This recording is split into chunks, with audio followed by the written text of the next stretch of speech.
রাশেদ, প্রতিদিনই একই চিত্র। রাজধানীর ফিলিং স্টেশনগুলোতে জ্বালানি তেল বিক্রির যে চিত্র আমরা দেখছি, লম্বা লাইন দেখতে পাচ্ছি। আমাদের সহকর্মীরা সেই খবরগুলো রাখছেন। বিজয় সরণি এলাকার চিত্র জানবো, সহকর্মী ইমতিয়াজ মাহমুদ আমাদের সাথে যুক্ত আছেন। ইমতিয়াজ, একটু জানাবেন যে দাম বাড়ানোর আগের এবং পরের বিশেষ করে যে পরিস্থিতির কথা বলা হচ্ছিল তাতে করে কি ফারাক আপনি লক্ষ্য করেছেন এখন পর্যন্ত? রাশেদ, পরিবর্তন কিছু আসলে চোখে মিলছে না। দাম বাড়ানোর আগে যেই পরিস্থিতি ছিল এখনও একই ধরনের পরিস্থিতি আছে এবং সকাল থেকেই আমরা বিভিন্ন ধরনের ফিলিং স্টেশনে গিয়েছি।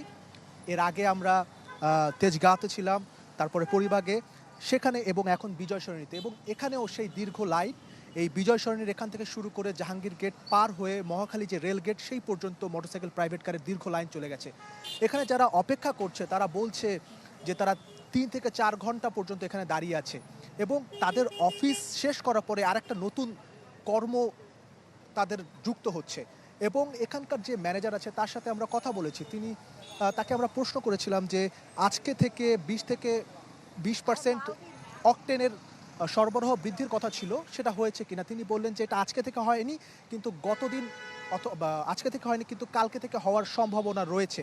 এবং এখানে যারা তেল নিতে এসেছেন তারা বলছেন যে সরকার বলছে মজুত আছে, ইলেকট্রনিক মিডিয়া, সোশ্যাল মিডিয়াতে তারা দেখছে যে তেলের মজুত রয়েছে, কিন্তু বাস্তব চিত্র এত ভিন্ন কেন? তাহলে আসলে সমস্যাটা কোথায়? তেলের দাম বৃদ্ধি হয়েছে কিন্তু যে তাদের ভোগান্তি, দুর্দশা সেটা কিন্তু মোটেও কমেনি। তাছাড়া এর আগে আমরা দেখেছি যে রেশনিং শুরু করা হয়েছিল, ট্যাগ অফিসার, রশিদ, তারপরে তেলের দাম বাড়ানো হলো, কিন্তু কেন পরিবর্তন আসছে না? এবং বেশিরভাগ ফিলিং স্টেশনে একবেলা তেল মিললেও আরেকবেলা পাওয়া যাচ্ছে না। কিন্তু যে এই বিজয় সরণির যে ফিলিং স্টেশনটি রয়েছে এখানে 24 ঘন্টায় মোটামুটি তেল পাওয়া যাচ্ছে, কিন্তু এখানে তেল পাওয়া গেলেও এখানেও রেশনিং করা হচ্ছে। অর্থাৎ যেই প্রাইভেট কারগুলো রয়েছে তারা পাচ্ছে যে 10 লিটারের মতো তেল পাচ্ছে, এবং যে সকল মোটরসাইকেল আছে তারা 1200 টাকা তেল পাচ্ছে, যাদের কাছে ফুয়েল পাস আছে তারা 1400 টাকার মতো তেল পাচ্ছে। অর্থাৎ ভোগান্তি কিন্তু কমছে না, দীর্ঘ লাইনে দাঁড়িয়েই তেল নিতে হচ্ছে।